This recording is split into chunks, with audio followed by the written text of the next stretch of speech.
I ngā mana ingaru o tina koutou katoa, nau mai haere mai rangatira mā, kia ora koutou.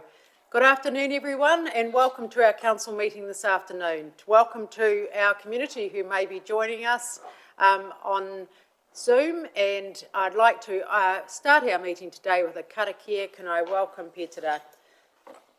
Thank you.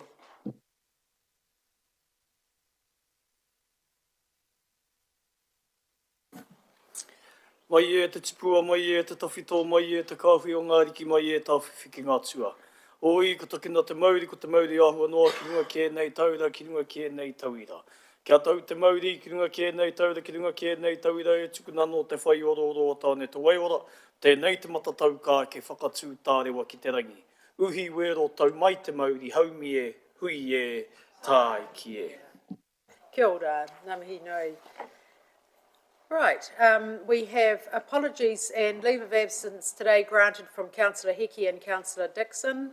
Do we have any requests for leave of absence? Councillor Nixon, sorry, Councillor Teo Skipworth. May I have leave for next Thursday, the 31st of October, and also the 19th of November?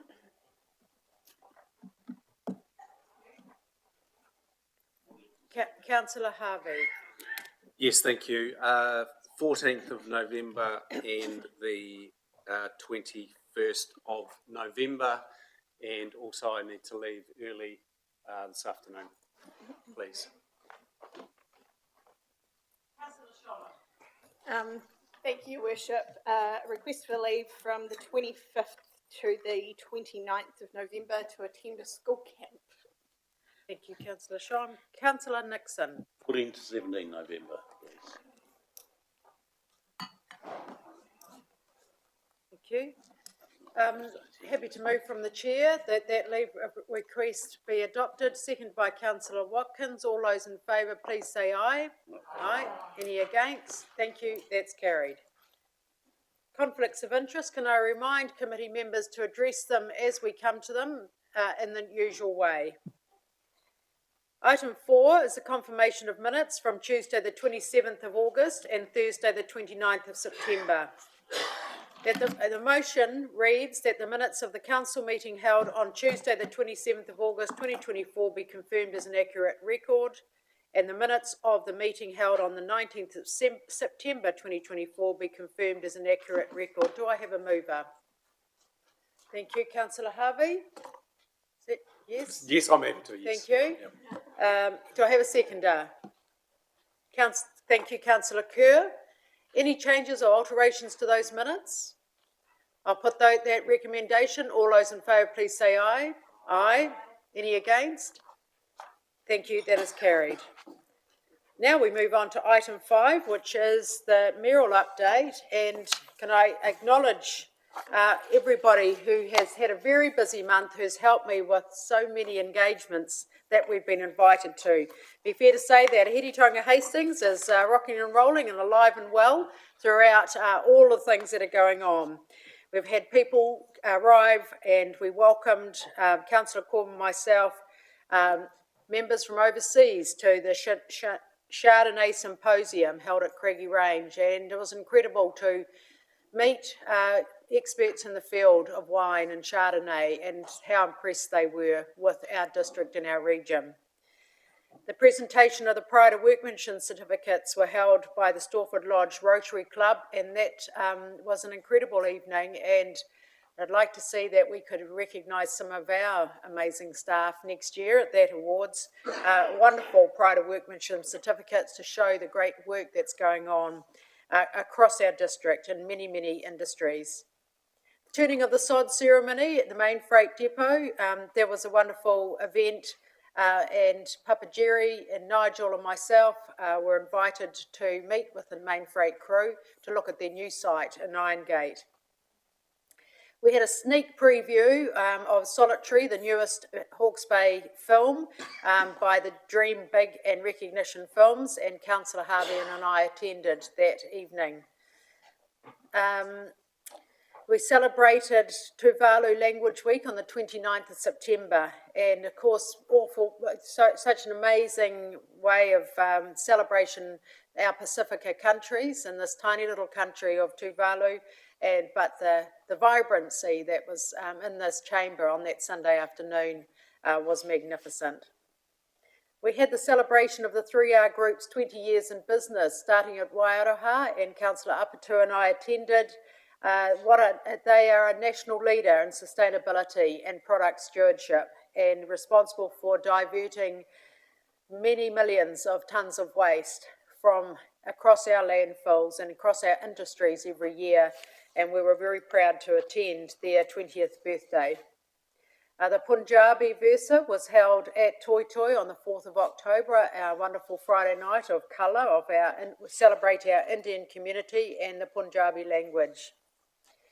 The Pakowhai Hall reopening was celebrated on the 5th of October, and it was just incredible to see what has been spent and the time and the effort by the community since the Cyclone Gabrielle, and particularly important for us to all reunite as a community with our Pakowhai people who are still impacted in some areas from the cyclone. So that reunion and that hall reopening was very special Saturday. Hiniuru Iwi Trust celebrated their new office opening in Ahuriri, attended by Councillor Ana Apatu, and we had the Coffin Club 10-year celebration. Councillor Sholem and I thoroughly enjoyed seeing the changes in 10 years. And while this group of very special people make coffins, they not just for themselves but for babies as far as Upper Hutt now, and the way that they've grown with this club down in Sylvan Road is quite exceptional, and it's also a very nice social club for our seniors to come together. The Matapiro Bridge was a beautiful karakia to opening the physical works of the bridge, and attended by Councillor Kerr, Councillor Apatu, and is that everybody? And what a beautiful blessing that was that morning, and such an exciting, we just I couldn't believe standing there with the blessing and seeing the traffic on the road, seeing the big stock trucks coming through, the big produce trucks. And, we think about bridges, but this is about our productivity of our district, and that's great excitement seeing that work started. We visited the new kura, Nigel and I, in Bennett Road, and enjoyed the tour of our amazing new kura because we'd missed the opening in June. And the facilities are there in Bennett Road are incredible, and if anyone wishes to have a tour anytime, the team would love to show you what a beautiful example of a fabulous kaupapa Māori school. We had two citizenship ceremonies, 65 new citizens this month, and on the 8th and the 15th of October. And many of our councillors, thank you for attending, and that is a highlight in our month as we welcome new citizens to Hiritonga Hastings. The Rural Women's Morning Tea with Minister Nicola Gregg and Katie Nimmin was held in Puketapu, attended by our Deputy Mayor, Councillor Kerr. I attended a beautiful wedding of Reverend Zane out at Omahu and with Councillor Teo Skipworth and Councillor Jessup, and what a beautiful service that was, with about 6 or 8 clergy from the Anglican Church from across Aotearoa, New Zealand. So it was I was honoured to be invited and welcomed. That night I also attended the Bayview Volunteer Fire Brigade 75th Jubilee with the MP Katie Nimmin and Mayor Kirsten. It was such a night to acknowledge the incredible work of the Bayview Fire Brigade, and we also had Councillor Monteputo Hendry with us as a firefighter herself, a rural firefighter, and just to be able to acknowledge that particular brigade and their work through Cyclone Gabrielle, and the work that they do with 2 state highways that they are regularly attending emergencies on, and they are a really hard-working brigade. So it was wonderful to acknowledge their 75th birthday. We also had the 150th celebration that weekend of St Luke's Church, and also attended by Councillor Fowler, which was really lovely to have you there as our historian and as our councillor. And what was really special for me is that my great-great-grandfather was George B, who built the church. So that was pretty special. You know, our family have had many B reunions, but, you know, when you think 150 years ago, Havelock North, my great-grandfather bought one of the first lots, lot 49, where Whitaker's Pharmacy is now, and they had the first bakery there. So it was a very historic moment, and it was a beautiful celebration, learning about the history of St Luke's. The pōwhiri for Thompson Hokianga was held at Mitre 10 Park and attended by Councillor Kerr. And now Thompson is part of the trust, which is great to hear. The Hawke's Bay Wine Growers Association, thank you, Councillor Corbyn, for attending on our behalf. We had the Amazing Youth Potential Awards celebrated in Chambers on the 16th of October, celebrated with many of our councillors, Councillor Te Ao Skipworth, Councillor Sholem, Councillor Corbyn, Councillor Jessup, and Councillor Barrow. And what a beautiful celebration of our rangatahi. And just to hear their stories, hear some of the challenges they've been through in their lives, and hear how they've brought and made huge difference and impact, whether it was through sport or culture. They are certainly leaders in our district. Can I also acknowledge Councillor Fowler, Councillor Jessup, Councillor Harvey, and myself, who attended the Havelock North Business Association AGM.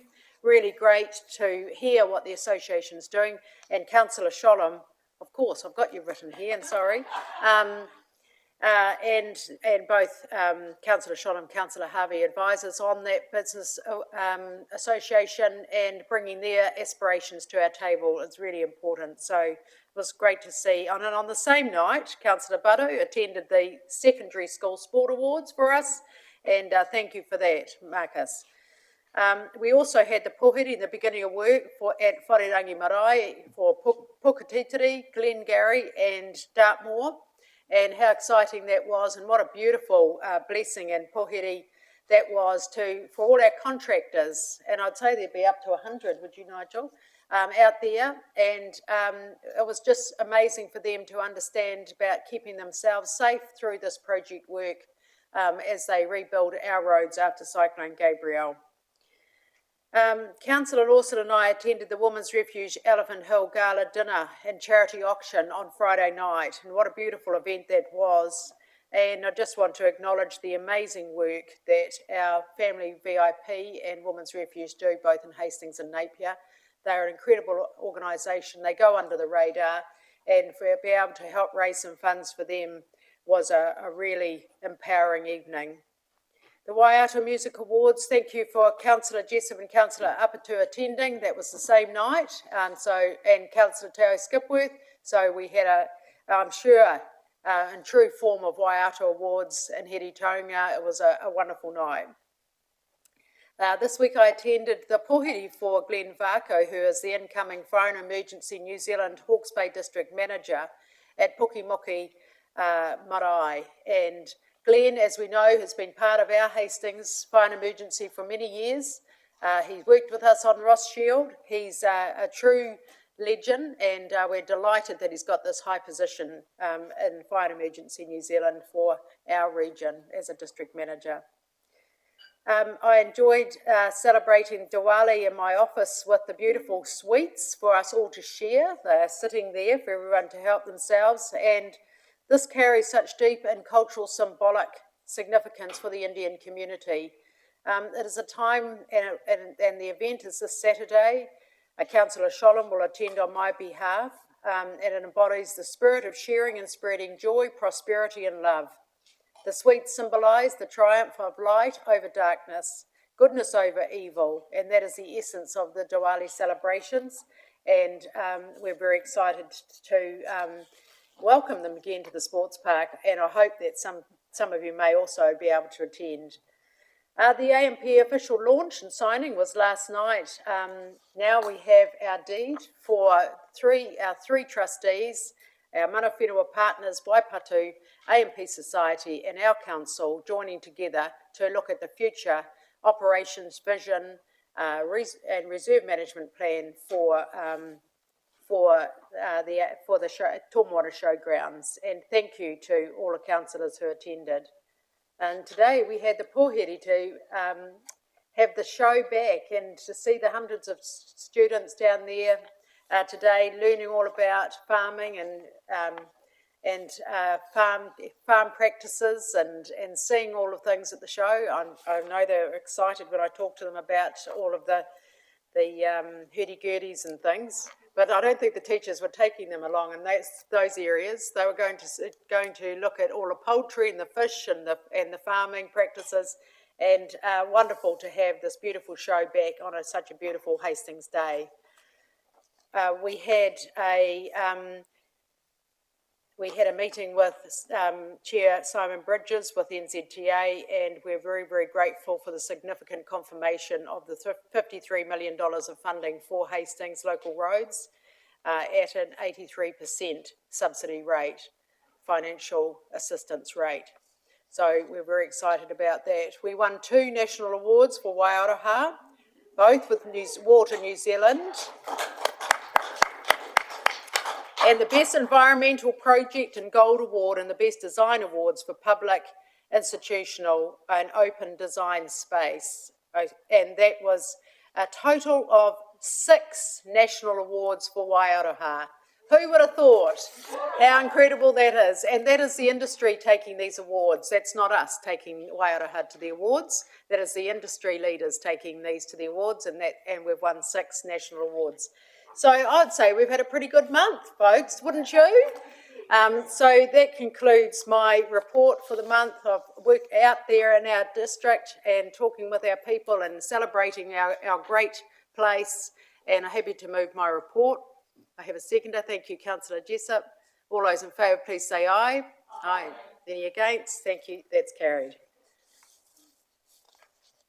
Right, now we move on to item 6, and this is about the Howard Street road naming, and we have Mr. Ken G here today with us, and I wonder if, Ken, you might like one of our founding families, if you might like to come up here and say a few words.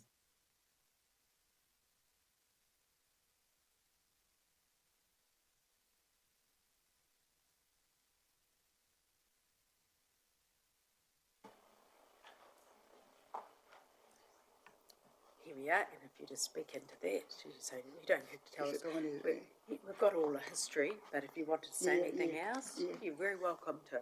Oh, yeah, But if you just want the councillors to read all the history, we're happy to do that too. So whatever you feel. I'll just say a few words. You say a few words, okay. Your Worship, councillors, council staff, and ladies and gentlemen, I just introduced myself, and in case you don't know who I am, but my name's Ken G. I live down in Havelock Road. I've got a market garden there for 55 years, and I'm still there. And now I'd just like to say a few words regarding this road naming system that's going through, the road goes through my farm, and I'd just like to say a few words. The council will probably already know the details, and but anyway, cut it short, the road goes through my property, and I'm supplying about 30% of the road in the area, and I suggest to Shane and Georgia early on that I would like to call the road Falona something or other, which is my garden, Falona Gardens, when I started in 1970. And you people wouldn't know probably what Falona is, but Falona stands for something. There's no such word. I invented it. And but just to put it short, Falona stands for, the way I see it, is Festival, life offering necessities always. That's the word Falona, that's what it stands for. So there's no such word in the dictionary, but there is one place in the world. It's called Falona. It's a little tiny island in the south of Newfoundland in Canada. There's a little island called Falona, and there is a town in there called Falona, and that's where I got the name from. So that's how it came, and I just made up what it means and what it stands for. That's all it is, and so all I have to do is I'll show you.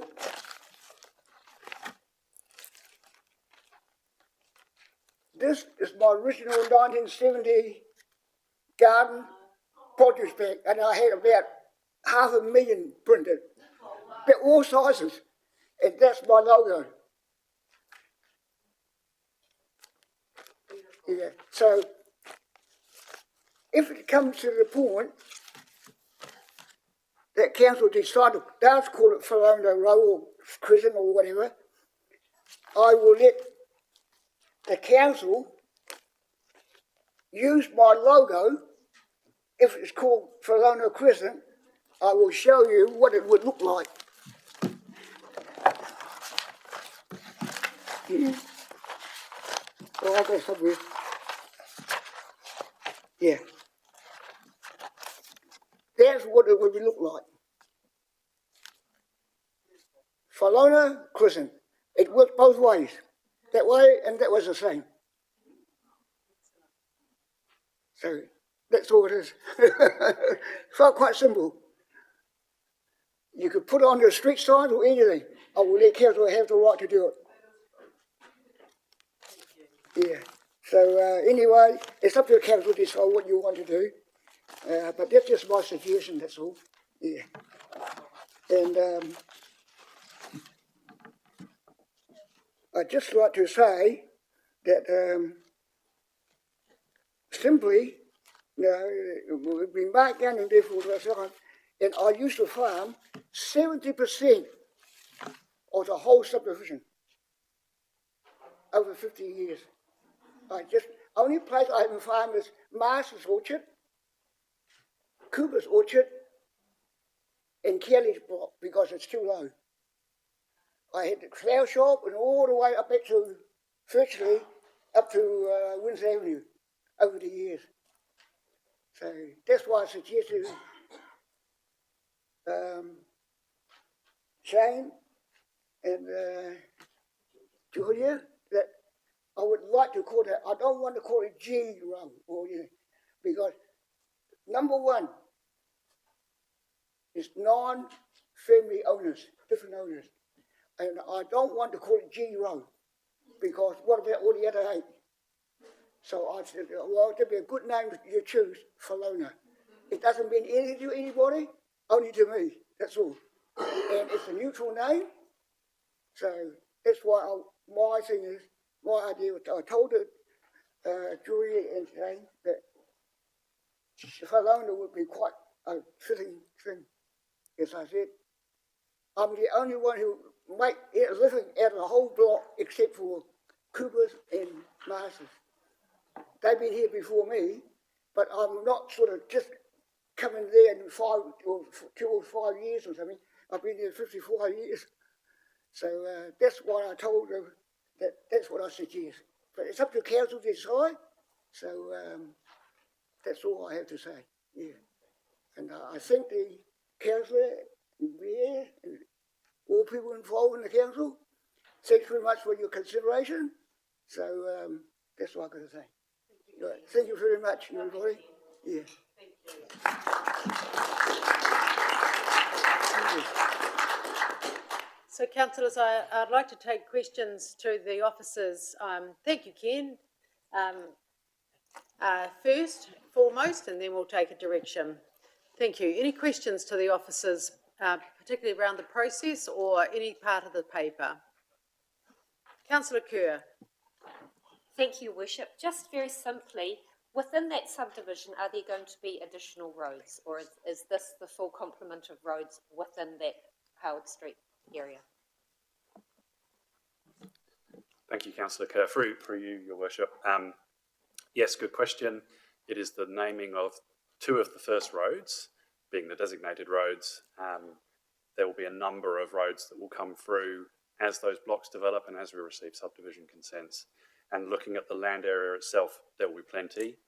For example, there is actually one that's being worked through at the moment, which is on the Howard Street frontage, which is a development by TW. As an example, that includes a road that will never require a road name. Thank you.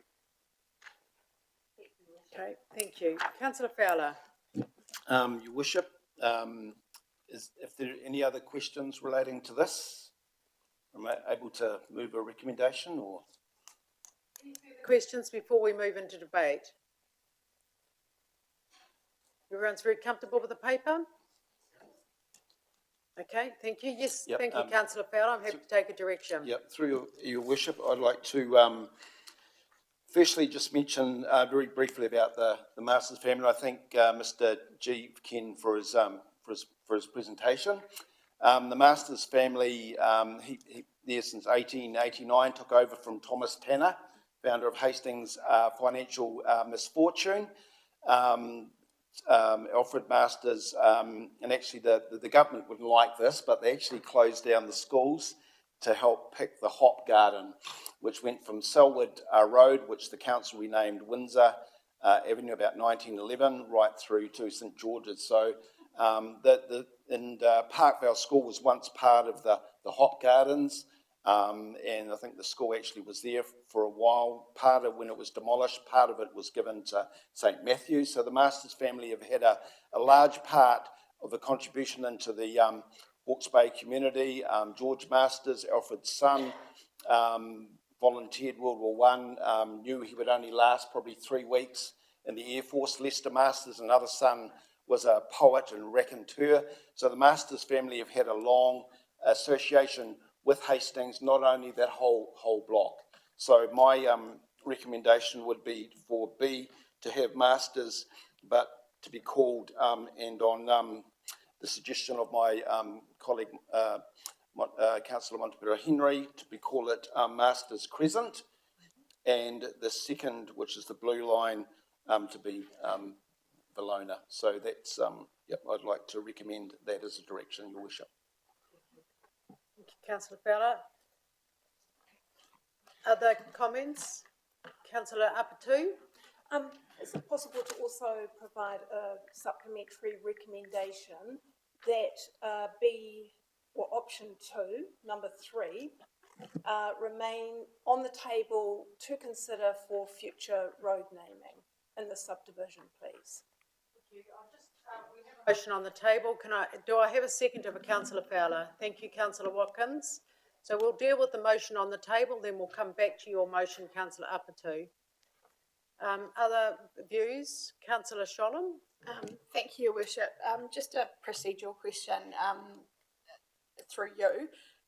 Councillor Apatu, were you moving an amendment, or were you asking whether or not the mover would add something to the recommendation? Sorry, Your Worship.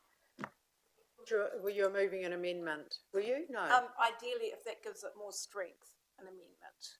I probably just want to make sure that it proceeds.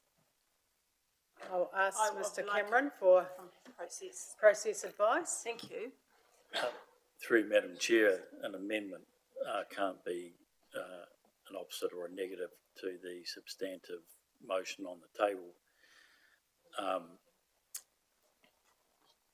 I would suggest for ease you deal with the substantive motion on the table, because the other proposal is for the use of alternate names, but at a future, so it's not a negative in the sense that you're asking for an alternative name for the streets. But to avoid confusion, I suggest you deal with the substantive motion, then you can receive another motion around the use of names in the future to lie on the table. I suggest would be the easiest way to deal with it. I'm happy with that.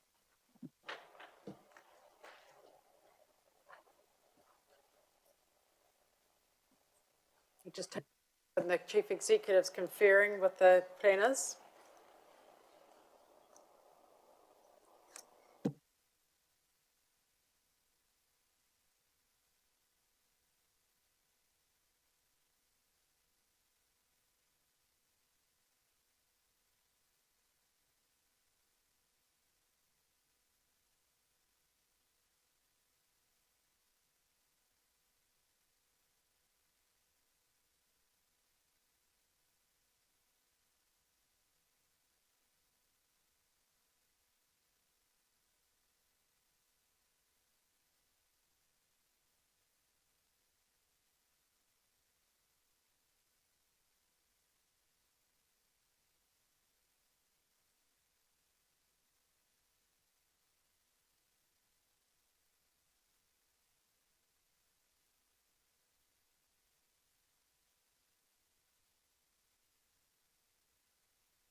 I'll just get Mr Cameron to explain why we can't impose on a future council recommendation any future direction. So I'll just get that quite carefully explained. Thank you. Did you? Shane, I'll just give you the opportunity to speak before we go into process. Thank you, Your Worship. Through the road naming policy itself, which we've sought to follow in this particular case, it does recognise that the council can provide direction to officers for future road names as like an approved list. So there would be an opportunity there, perhaps as a, if I don't want to speak out of turn, but as an additional recommendation to do so. And then we could use those other names which clearly are connected and have great merit for future roads in this location. Through Madam Chair, my suggestion here is we can receive direction from the council in the form of an action to be cognizant of the future naming of roads in the suburb location. You would just need to be careful that you're not trying to impose a future decision on your council that may have to be the outcome of future. Okay, so while we've heard, we understand, thank you for that, Mr Cameron. I think that Mr Lambert has actually talked to us about what the policy could allow. So if we could just adjourn the meeting for 2 minutes and we'll just get the officers to confer so just adjourning the meeting for 2 minutes. Thank you.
Thank you for that. Mover, could I ask councillor Fowler to approve those recommendations, please? Yes, through your worship, I approve those recommendations. Thank you. The seconder? Yes, happy to approve those, your worship. Thank you. The amender? Thank you. Yes, thank you. Okay, so any further questions or comments on those recommendations? Right, I'm putting those Sorry, recommendations. just one question. Oh, sorry, councillor Harvey. Yeah, don't want to throw a spanner in the works, but are we being too specific around future roads? Is it actually more than just roads in that area, or not? Just asking the question on that.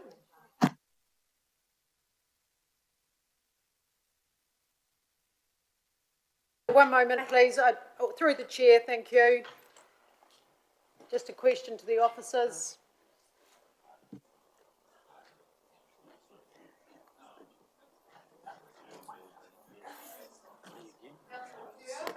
Your worship, I support it written as it is. It's only including for roads. That doesn't preclude them being used for parks, reserves, wetlands, etc. It's just specifically asked they're part of the roading list. I don't see we need to change the recommendations. Thank you, councillor Kerr. Any other comments or views? Okay, I'm going to put those, councillor Te Skipworth. So it's sort of pertaining to, it's sort of pertaining to it, but I just wanted to thank both families for allowing the community to share in their history. Thank you, councillor Te Skipworth. Well, I'm going to put those recommendations. All those in favour, please say aye. Aye. Any against? Thank you. Carried unanimously. And thank you, Ken, for coming in today. We just loved hearing the history of Valona and the 55 years and all of that hard graft and growing our beautiful food for such a long time. Lovely to see you in here today, Ken. Thank you. Thank you. Right, councillors, we now move on to item 7, Waimarama bylaw update. Welcome to you, Colin. These recommendations following council workshop, and I will ask councillor Butto to speak to the recommendations and the work that he's done in the community.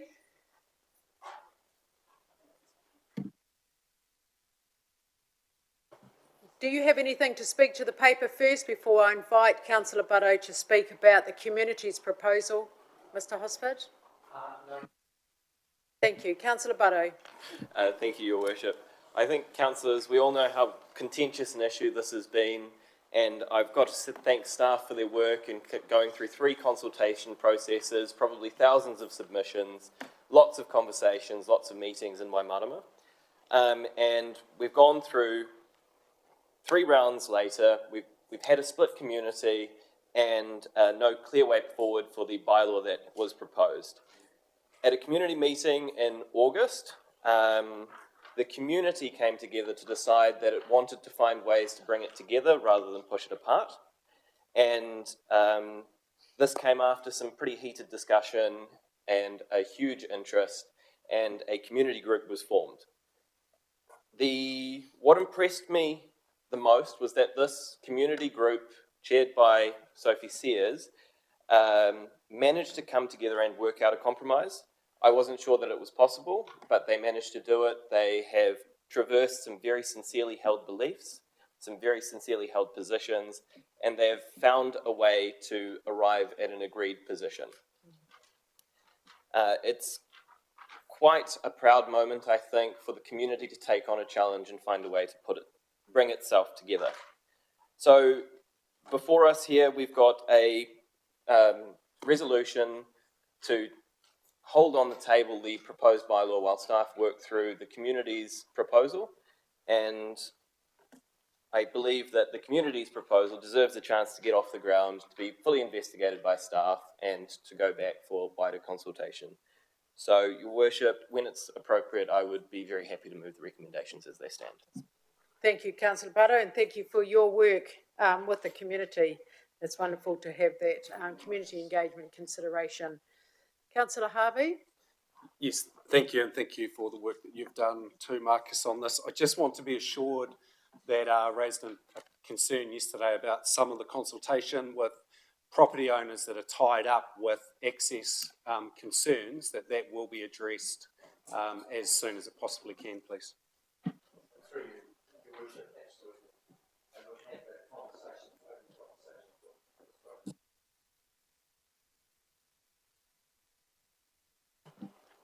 Thank you. Happy to move, Your Worship. Thank you. Councillor Kerr. Thank you, Councillor Kerr. Any other comments? Any other questions? People comfortable with the direction? I'll put that motion on the Sorry. table. Councillor Sorry, Harvey. just one other question. I just want to, and again, something else I mentioned the other day, just around the enforcement or the fact that these bylaws are kicking in tomorrow, that what will roll over tomorrow. Yeah, and that there is enough awareness of the fact of, you know, that we want this summer to go as smoothly as we possibly can. Through you, Your Worship, you signed.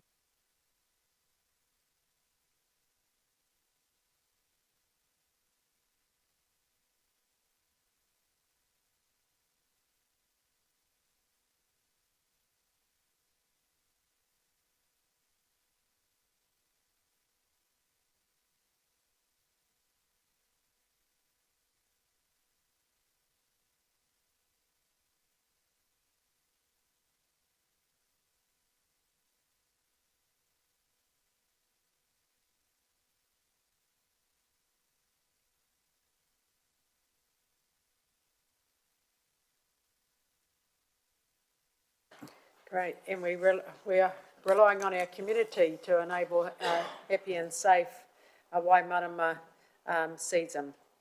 So I'll put that motion to the table. All those in favour, please say aye. Aye. Any against? Thank you, that's carried. Thank you, Mr Hosford, and thank you for your wonderful work, Councillor Barrow. Moving on to item 8, the adoption of the annual report and the summary for the end of June. Yeah, where's my piece of paper?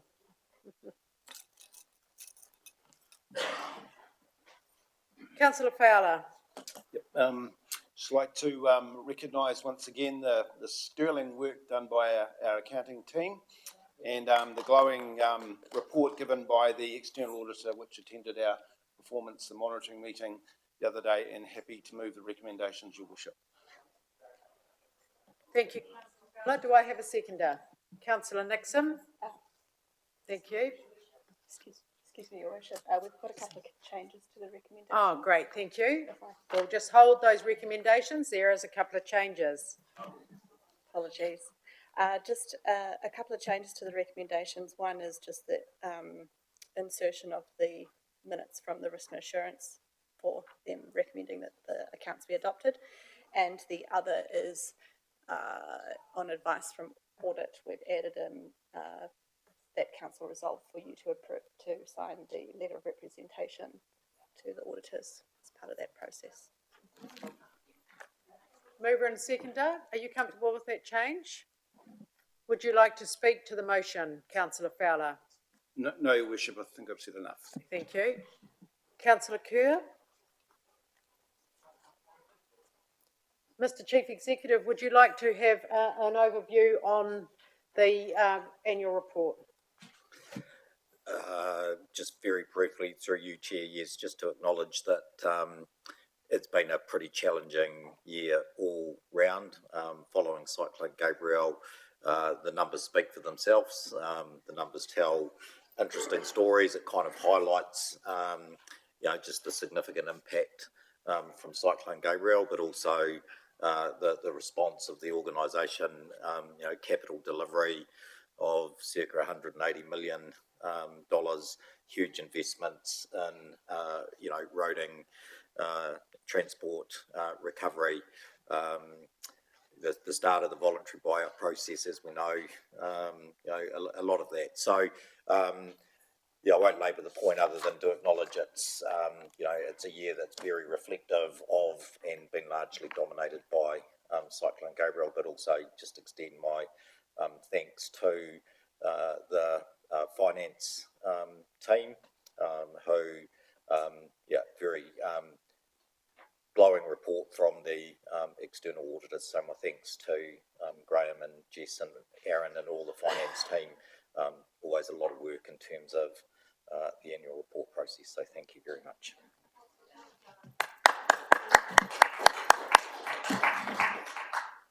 Thank you, Nigel. And from an oversight from my perspective, I just want to acknowledge everybody's hard work, from the roading teams, for the finance teams, to the recovery teams, to the community connectors teams. It has been a year that we'll never forget. And while we have seen enormous progress made out in our hinterland and in our rural communities, we are struggling through some really, really challenging economic times for our communities, and we know some of our impacted communities are still suffering as they rebuild their lives. And I'm just so proud of the buyout program and how successful that has been. I'm so proud of the rebuild and the culverts and the blessings and the work that is going on across all of our local roads and bridges.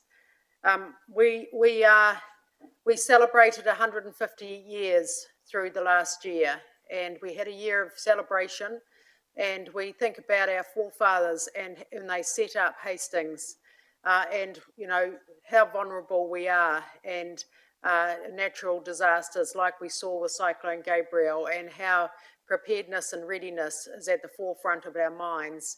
I wish to thank Bex's team and all the team working on resilience and the amazing work that has gone on as we prepare for future events. I'd like to also acknowledge the work in the growth team. While we are focused on our recovery and rebuild, we have a team who's looking at how do we provide homes for our peoples for the future, how do we enact fabulous Flaxmere time to make sure that Flaxmere has both homes and commercial development that it needs, and how do we make sure that we have affordable homes. And Flaxmere is a big opportunity for what the future looks like over the next few months.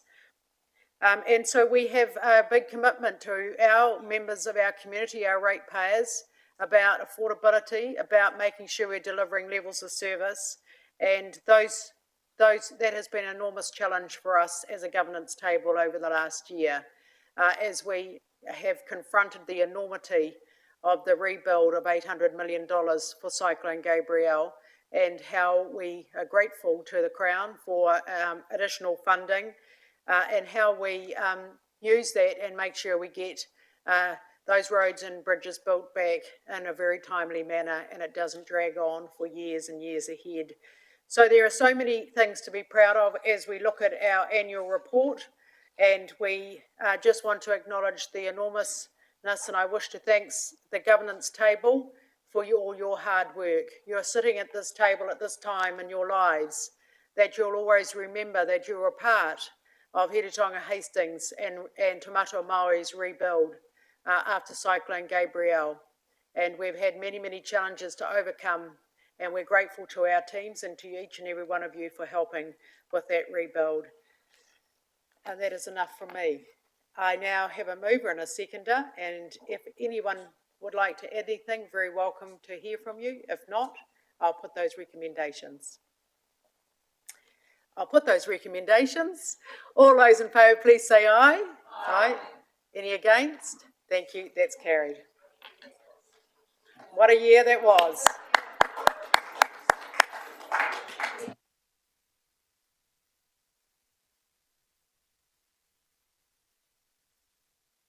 Item number 9, proposed amendments to schedules.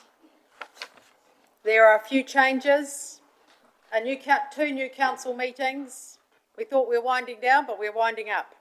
Happy to move, Your Worship. Thank you, Councillor Butto, seconded Councillor Sholem. Any questions on that change of schedule?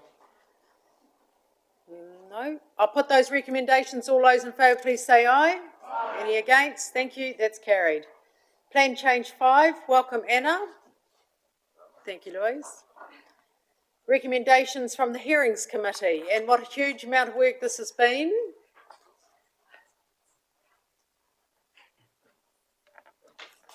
did you want to speak to?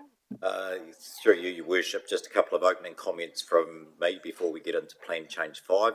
Feels really relevant given the Joint Committee's adoption of a draft future development strategy that is coming to the three partner councils over November, because at the heart of the strategy in terms of protecting, we use, I think, the colloquial frame from a couple of years ago, protecting the golden goose and looking after our Heretaunga Plains. A fundamental part of that strategy is rebalancing from greenfields development to intensification.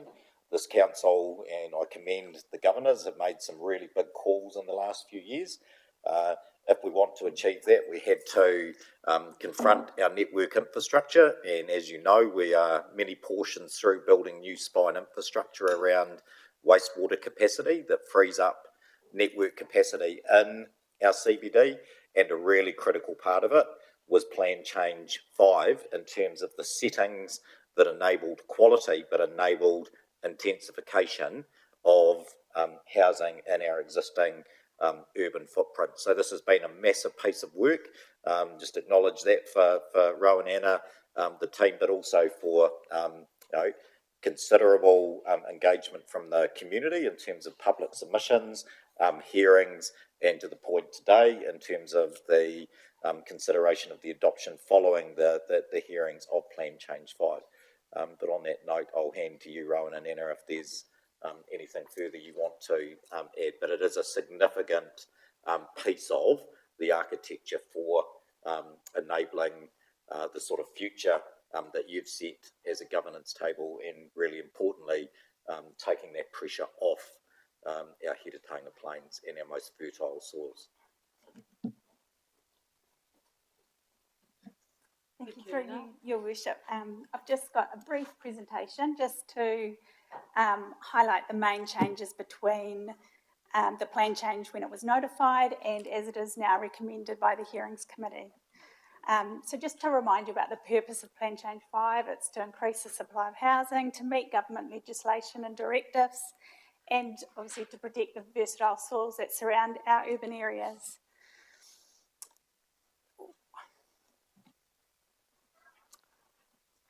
Can you just unhide that slide?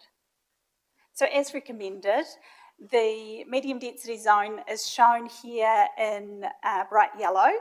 So it is centred on the CBD of Hastings and the commercial service zones, which are the purple zones along Heretaunga Street and Karamu Road. And it's within 400 metres of those areas. So that's the extent of the bright yellow area, the medium density zone. It's also centred around the town centres of Havelock North and Flaxmere.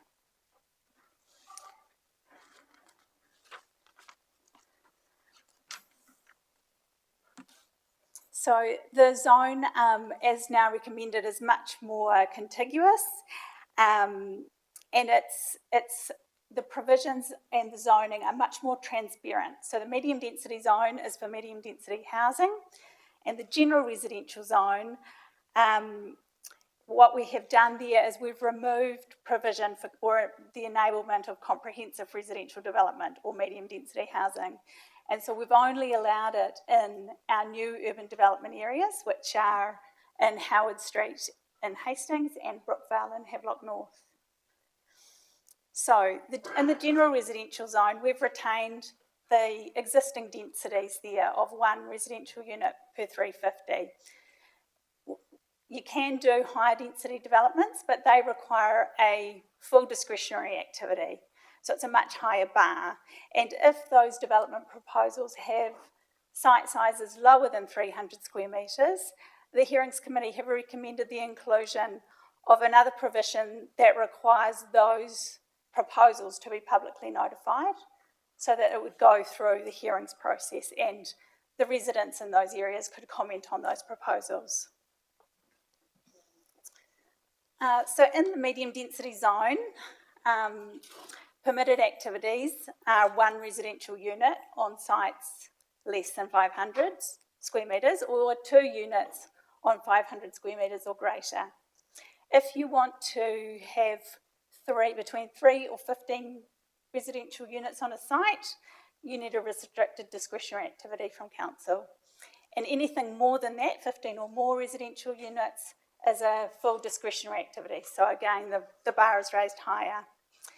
Through you, Your Worship, it would be really appreciated if the phrase restricted discretionary and discretionary was explained, what that means.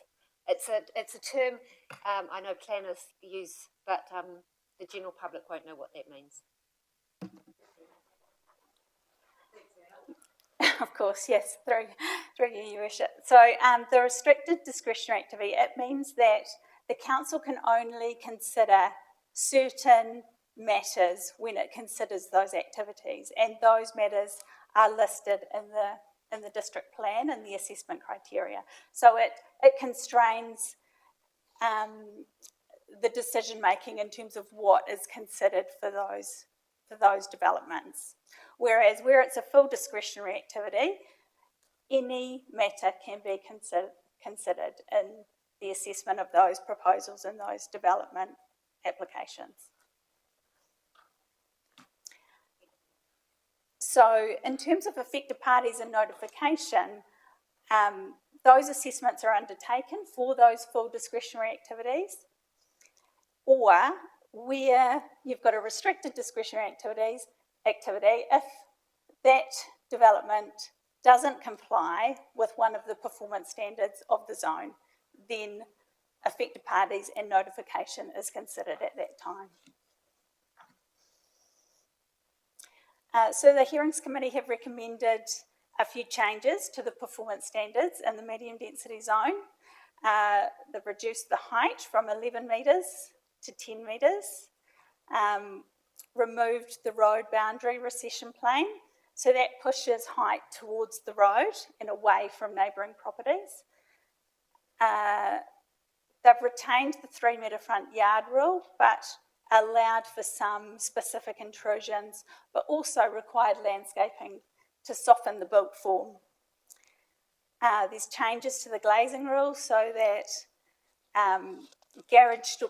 anyone putting glazing in their garage door, that's not considered part of the rule, and also to remove the gable roof space from consideration of those calculations. As notified, the plan change didn't include an assessment matter relating to transportation, but through submissions, there was quite a number of concerns from the community about traffic effects, and so that is now included in the assessment criteria for these types of activities. So overall, the recommendations from the Hearings Committee and those reporting officers have identified changes to better meet the community's expectations while still complying with mandatory national direction. Thank you. Thank you, Anna. Thank you for that presentation, and thank you for allowing us to understand what that means. And thank you to the Hearings Committee. Any comments, any questions of the team? A massive piece of work. Councillor Apatu. If I may, just a couple of comments. You know, how I see it is that central government really has imposed this national policy statement upon us, and that we've basically had two choices. We can either go out or we can go up. Because of our fertile soils, that's obviously not a good choice for us. You know, that's our primary production, jobs, etc. So what we've looked at is the constrained medium density residential zones limited within 400 metres of walking distance of our city centres. I think it's a great compromise. Thank you. Well done to everybody who's been on this journey for a very long time, and this is what we are trying to achieve. And yesterday the draft FDS will be taken back to the partner councils, Hastings, Napier and Regional, and our aim is to have intensification of up to 60%. So, you know, this is the whole direction of Plan Change 5, the Future Development Strategy, all working arm in arm. So very, very good to see. Councillor Nixon. Thanks, Your Worship. Thanks. Does the change of government and the requirement to provide land for housing in any way affect the decision we're making today? Through you, Chair. Yes, it could well do, but we don't know that yet. We're still waiting on that direction. So I think there's still going to be a requirement to look at how we keep off our highly productive land.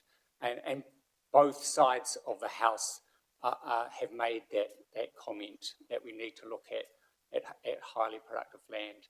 There may be some changes to that policy, but I still think that this is a really worthwhile plan change that we are looking at in terms of our community and the reliance that this community has on, primary production for all of its gross domestic product and also its job market. So I think this is a really important plan change to get through. That's fine, yep. But just be understanding, Councillor Nixon, that, like you've pointed out, the overarching government direction of fast track can override anything that we do at our local government level with plan change.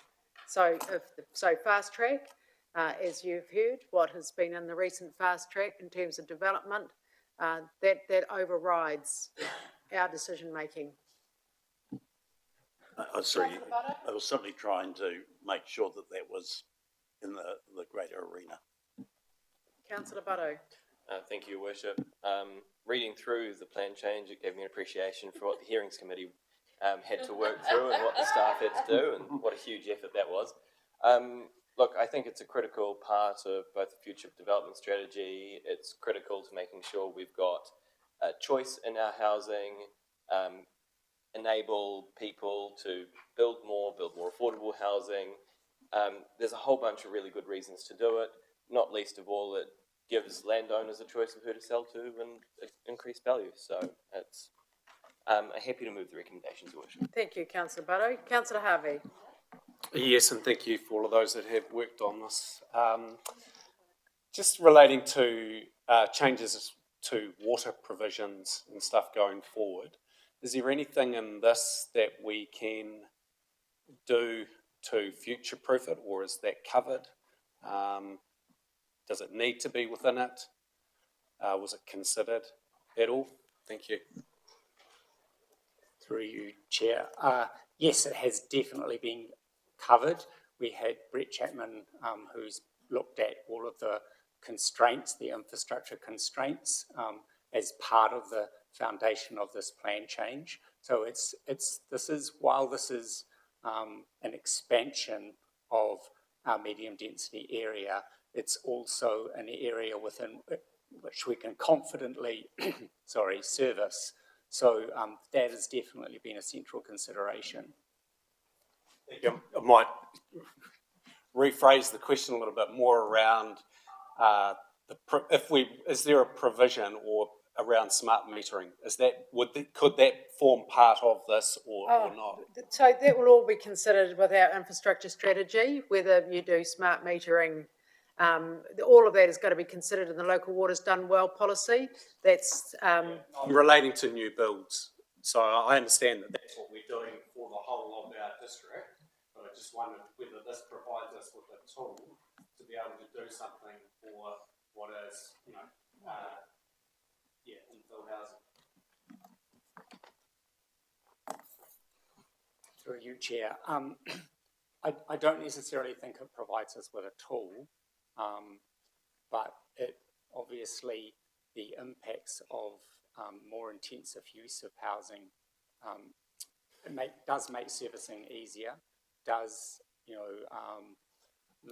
allow for water use to be considered in terms of stormwater runoff, but water supply, as I said, definitely forms part of the constraints report, and the metering of water will form part of a separate piece of work from this plan change.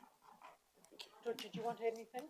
Probably just through you, Your Worship, reinforce Rowan's points that I think what we have confidence in is that the city living zones are in areas that line up with the infrastructure constraints reports and the investments that we've made in infrastructure. I think where you're going, which is a really great question, where does smart, in terms of the issues and some of the constraints around municipal limits and water, and where does smart meters or grey water collection, that's a much broader conversation that's broader than Plan Change 5 and will come in the future. Thank you. Councillor Apatu? I'm happy to second the recommendations, Your Worship. Thank you, Councillor Apatu. Councillor Lawson? Thank you, Worship. I was going to second, and just also to thank the Hearings Committee for such a thorough job, and also the officers who have led this process. Thank you, Councillor Lawson. So no further questions or comments? I'll put those recommendations. All those in favour, please say aye. Aye. Any against? Thank you. That's carried unanimously. Well done, everybody. 2 years of work. 2 years of work. Yes, 2 years. 2 years of work. Right. Welcome to Janine. We've had the local policy review, local alcohol policy review. Conflict of honours. Thank you, Councillor Corbyn. Thank you, Councillor Montepetro Hendry.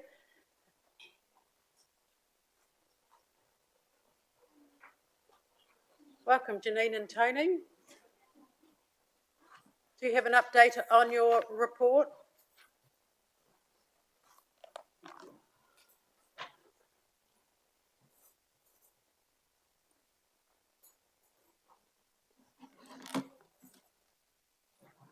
Thank you. Thanks.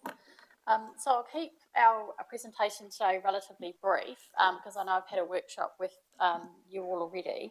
It will just give you a really brief overview and some things that have occurred over the last couple of weeks as well. So obviously, as you know, we've got a joint LAP with Napier City Council, and it's a requirement under Section 97 of the Act to review the LAP within 6 years. In 2021, Council resolved that they would review it in 6 years rather than 3. We've done preliminary research and discussions with our stakeholders over the last couple of years, and the research indicates that we are contributing to the reduction of alcohol-related harm in our communities. Our stakeholders are supportive of the LAP and hope that it will continue and that we can continue to strengthen the LAP moving forward. The biggest contentious issue was around the individual versus joint policy approach.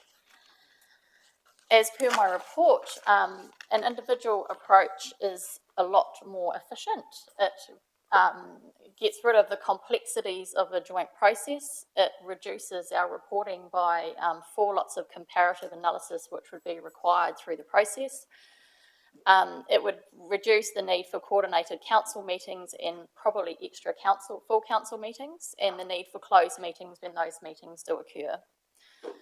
The LAP provisions can also be more tailored to the Hastings district based on evidence that we have through our issues and options.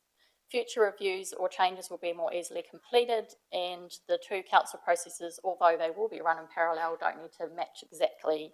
As I understand it, that Napier has 2 meetings for every one of our full council meetings, so it does make that extra complex through that process.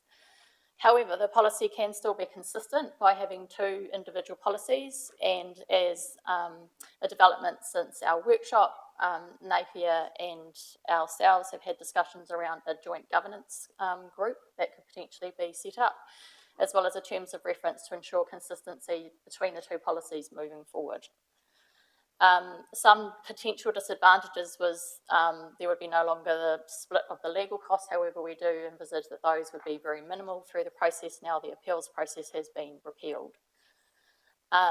Police may have 2 potentially different licensing conditions to enforce. However, again, we can ensure consistency of that policy by the officers working collaboratively together throughout the process and having a joint governance structure between the 2 councils. And again, that's reflected if provisions were to be added through the process. We can ensure that through having that governance structure and a joint communications plan between the 2 councils. So one more thing to mention is that just in the last 2 days, a bill has been put forward to the House regarding the Participation Amendment Act. So this is actually just at ballot stage, so it's at the real initial stages. We don't envisage any real risks of this at the moment, but what that would mean, it would repeal the previous Participation Act's changes, which would mean appeals would be able to be continued if these changes to the Parliament were to continue. So the appeals process would be back on the cards. However, this is at initial stages. There are currently 63 items on that ballot. So we've been reassured that the risk is relatively low for the moment and we should be able to move forward with our LAP all the same. So this was just a really quick overview. I know you can't really read it, but you received this in your workshop as well, really indicating the huge difference in workload between a single LAP process on the left and a joint LAP process on the right. So as per my recommendations in my report, we're absolutely saying we want to continue with the LAP and the LAP review to strengthen and improve our LAP moving forward. And we would like to transition to an individual LAP as part of the review process. However, we will continue to work closely with Napier City Council. We have a great relationship with the officers and we've been working together quite closely over the last couple of years. And we will ensure we'll provide consistency between the two policies by having a joint comms plan and a joint governance structure of some sort developed between the two councils. It is also to be noted, as of today, Napier City Council approved these recommendations as the officers went to their council just a few moments before our agenda has been brought up today. I'm happy to answer any other additional questions that you may have. Thank you, Janine. Does everyone understand about when Janine talked about the appeal process and that legislation? That's quite complex. Councillor Apatu? I'm happy to move these recommendations, Your Worship. Thank you, Councillor Apatu. Councillor Scholler? I'm very happy to second the recommendations, but I'm also dismayed to hear about the news this morning around the potential reinstation of the appeals process. I'm not sure of the timing of it, so I don't want to impose on a future council, but I would really like it noted as an action that this council has clear submission within that process opposing the reinstatement of that, because frankly, in my view, it actually led to a really broken act. So if that could be noted, it would make me very happy. Thank you. We'll take that as an action. So we have a mover and a seconder. Any further questions or comments on this paper? Yeah, I know, it's quite overwhelming. I'm going to put that motion. All those in favour, please say aye. Aye. Any against?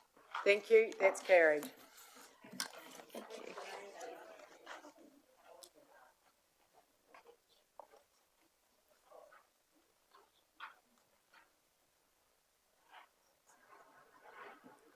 Now welcome Graham Watson, Chief Financial Officer for the Risk and Assurance Committee recommendations from the 14th of October meeting. Welcome, Graham.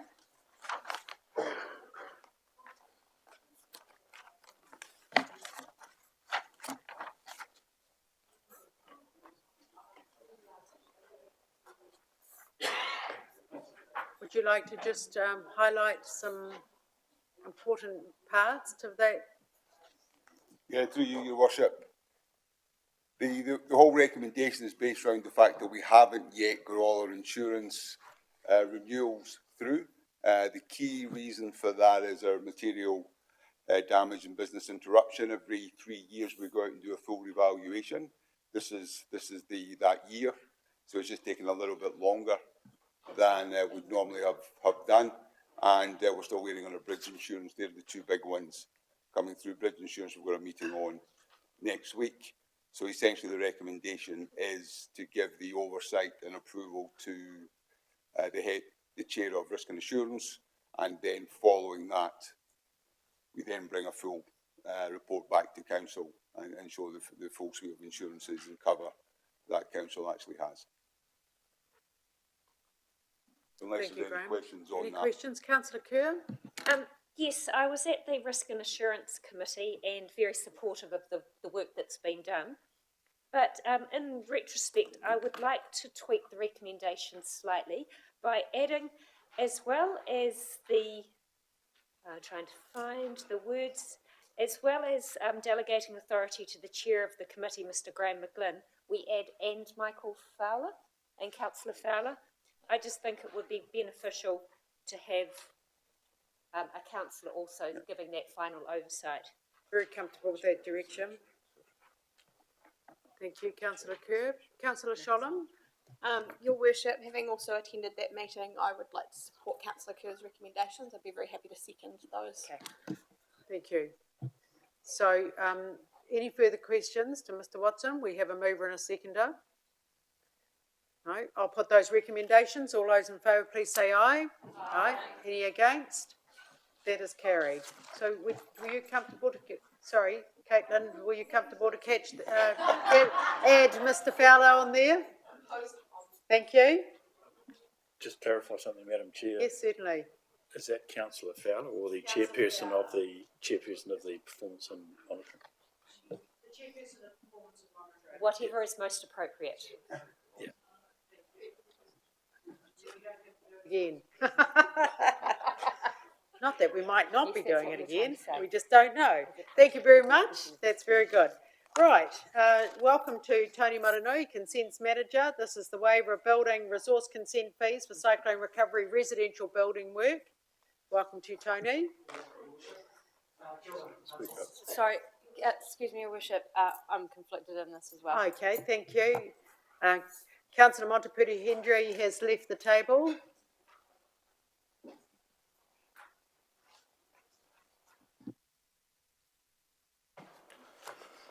Good afternoon. I take it the report is read, and I guess the biggest question that you're probably going to ask is what's left out there in terms of fee waivers.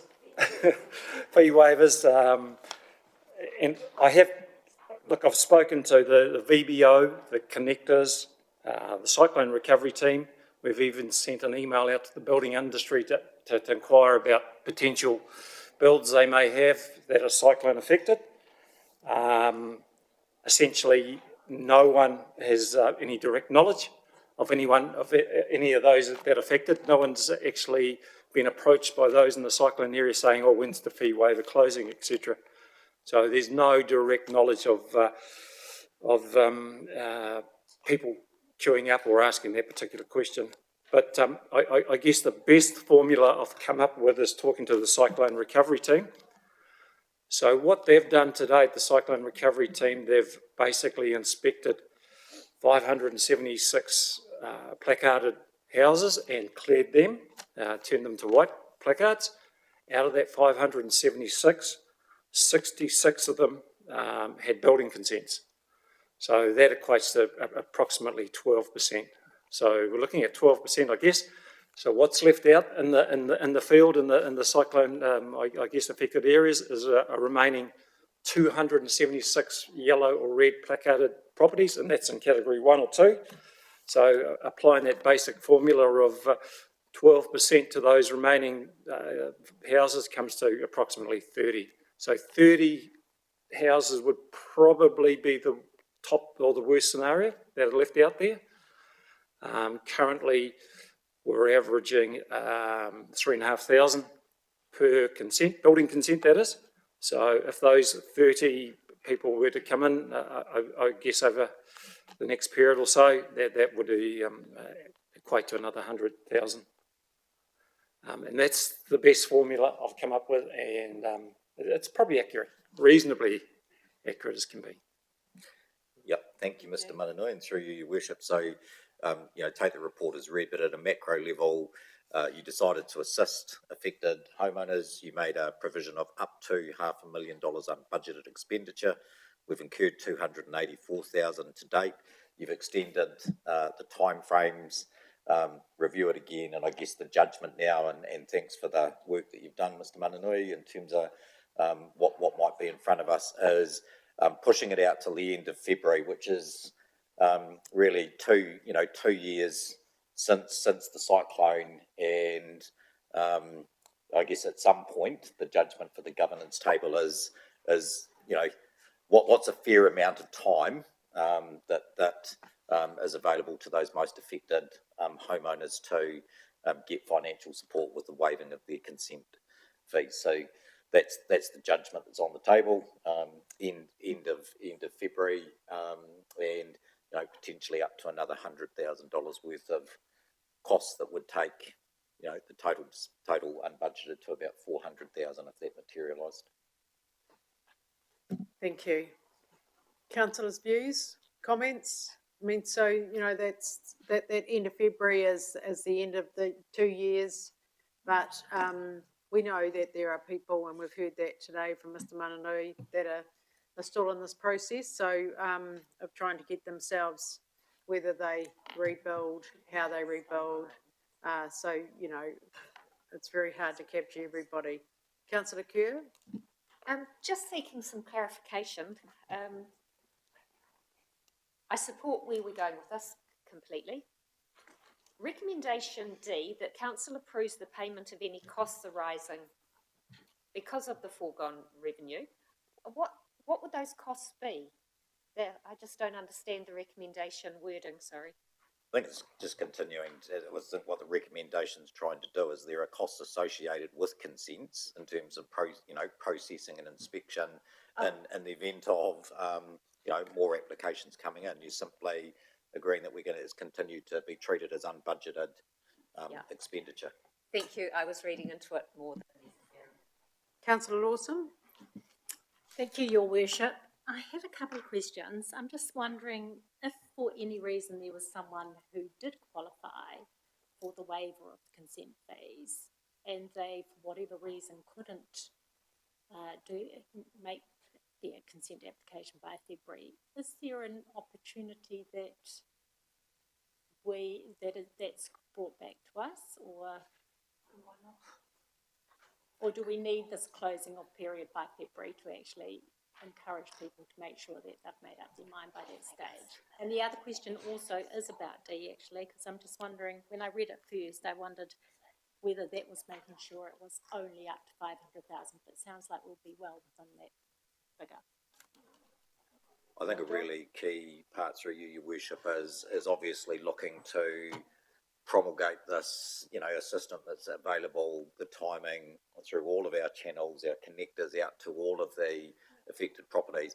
Yes, the judgment is simply, and you can say, look, we'll always treat things on a good judgment and an exceptions basis, but putting a marker in the sand around when does it, when does it end? Because otherwise, it just stays open-ended. Yeah, understand.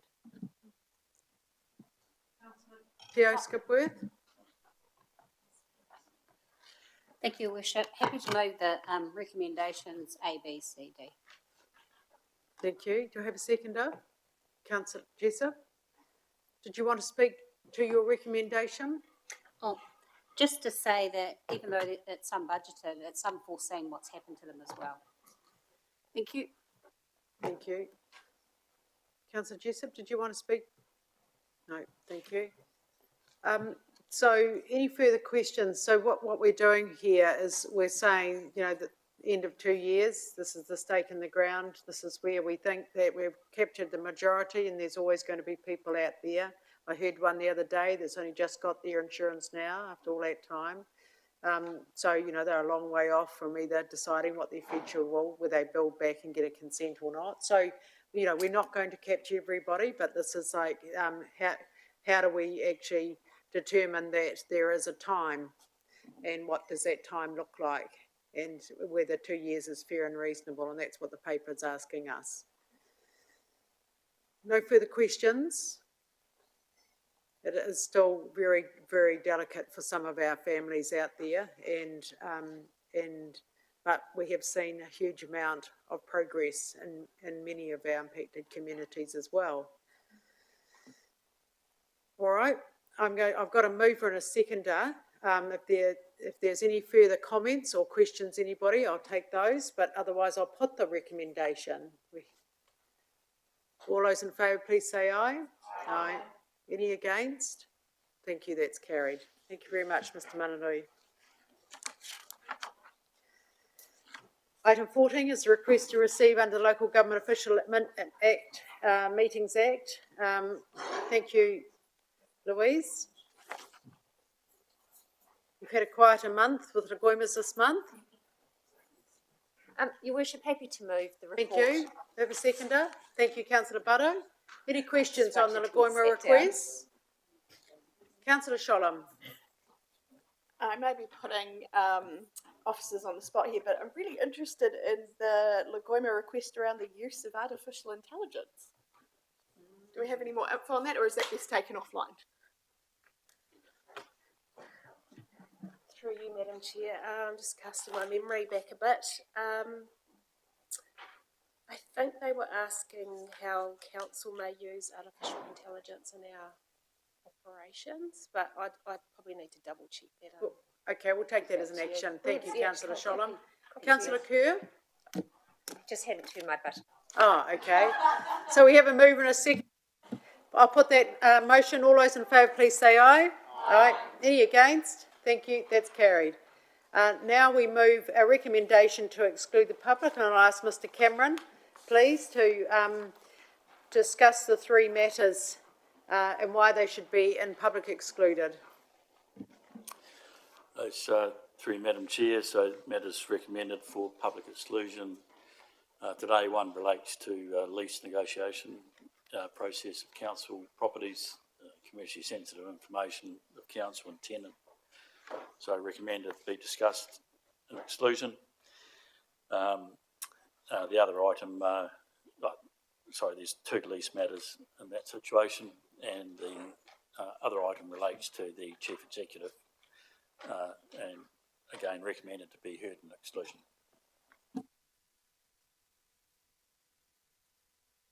Councillors, any questions? Happy to move from the chair. Seconded, councillor Sholem. All those in favour, please say aye. Aye. Any against? Thank you. That's carried. We'll break now for a cup of tea, and then we'll come back in 10 minutes, 10 to 3.